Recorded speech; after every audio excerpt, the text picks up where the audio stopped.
शादी बन गई उम्र कैद की सजा हाँ सजा তাক মেখেলা পিন্ধাম মই হেমন্ত নেক্সি পিন্ধিলৈ সেক্সি জনি হৈ ঘূৰি ঘূৰা গাঁৱৰ আলিবাটত মেখেলা চাদৰ নাই নেকি ঘৰত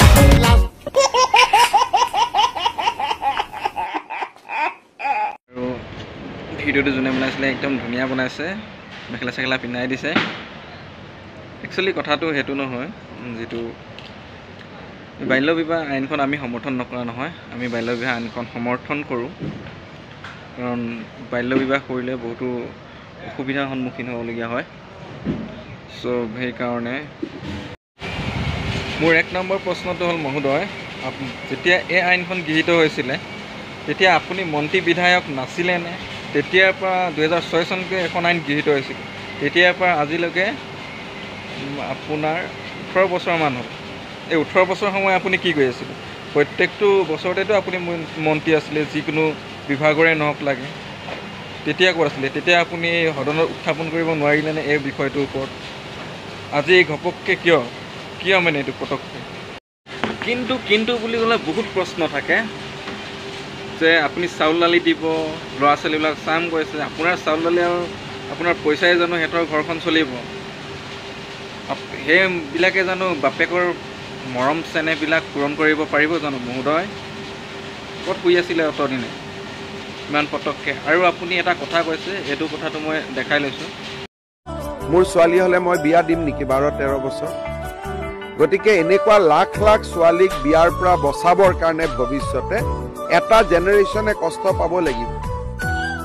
গতিকে ইয়াত কোনো চিম্পেথিৰ কথা নাহে ৰ'ব মহোদয় আপুনি এটা জেনেৰেশ্যনৰ কথা কৈছে আপুনি এটা জেনেৰেশ্যনক কষ্ট দিবলৈ আপুনি কোন হয় আপুনি কি বিধাতা আপুনি কষ্ট দিবৰ কাৰণে আপোনাৰ মতে চব চলিব লাগিব সেইটো কেনেকুৱা কথা তো বেলেগ উপায়ো আছিলে বেলেগ উপায় আপুনি এইটো বাল্য বিবাহটো বন্ধ কৰিব পাৰিলেহেঁতেন কি এটা জেনেৰেশ্যনক আপুনি কষ্ট দিবলৈ আপুনি ক'ত অধিকাৰ পালে আপুনি তুলিলে ডাঙৰ দীঘল কৰিছিলে সিহঁতক কষ্ট দিবৰ কাৰণে আপুনিতো সৰ্বা নহয় আপুনি জন্ম মৃত্যু বিবাহ চব আপুনি নিৰ্ধাৰণ কৰিব আপুনি কি সৰ্বা নেকি সেইটোতো মানি লোৱা নহ'ব আপুনি বেলেগ উপায় চিন্তা কৰক অসমখন ইমান ডুব গৈছে অসমৰ উন্নতিৰ কথা চিন্তা কৰক এইবিলাক নহয় আপুনি যদি এটা জেনেৰেশ্যনক কষ্ট দি কিনে বাকীখিনি শুধৰাম বুলি ভাবিছে সেইটো আপোনাৰ ভুল থিংকিং তেতিয়াহ'লে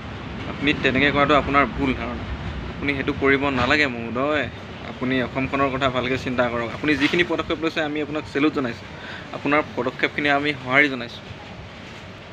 এনেকৈ নহয় বেলেগ উপায় চিন্তা কৰক মহোদয় বেলেগ উপায়েৰে অসমখন শুদ্ধ কৰাৰ কথা চিন্তা কৰক আৰু এই মিডিয়াবিলাকে যে অবৈধ বুলি কৈ আছে তেতিয়াহ'লে বৈধ কোনবিলাক অবৈধ স্বামী ল'ৰা ছোৱালী জন্ম হৈ গ'ল এতিয়া 3-4 বছৰীয়া ল'ৰা ছোৱালী আছে কিছুমানে সিহঁতক অবৈধ পতি বুলি কৈছে তেতিয়াহ'লে যোনবিলাক যে ধৰ্ষণ কৰে যোনবিলাক বেলেগৰ মাইকী পলুৱাই নিয়ে সেইবিলাক কি মিডিয়া বন্ধু বান্ধৱীসকল সেইবিলাক কি বুলি ক'ব সেইবিলাক বৈধ নেকি अरे कहना क्या चाहते हो আৰু এটা ভাল কাম কৰিলে অসম চৰকাৰে এবাৰ এইটো 14 ফেব্ৰুৱাৰী দিনা যে 144 ধাৰা দিছে য'তে পায় তাতে ৰাম ধুলাই দিব লাগে অকল পাৰ্ক চাৰ্কবিলাক ক'তো যাব নোৱাৰি ঘৰৰ মানুহৰ লগত ঘূৰিব নোৱাৰি 14 তাৰিখৰ দিনাখন ইপিনে যাব নোৱাৰি চবতে বা 14 ফেব্ৰুৱাৰী দিনটো যেন একেবাৰে সিহঁতৰ কাৰণে ল'ৰা ছোৱালীবিলাকৰ কাৰণে নকওঁৱে আৰু এইডোখৰ 144 ধাৰা দি কিন্তু মোৰ মনটো বেয়া ফূৰ্তি লগাই দিলে কাৰণ Control.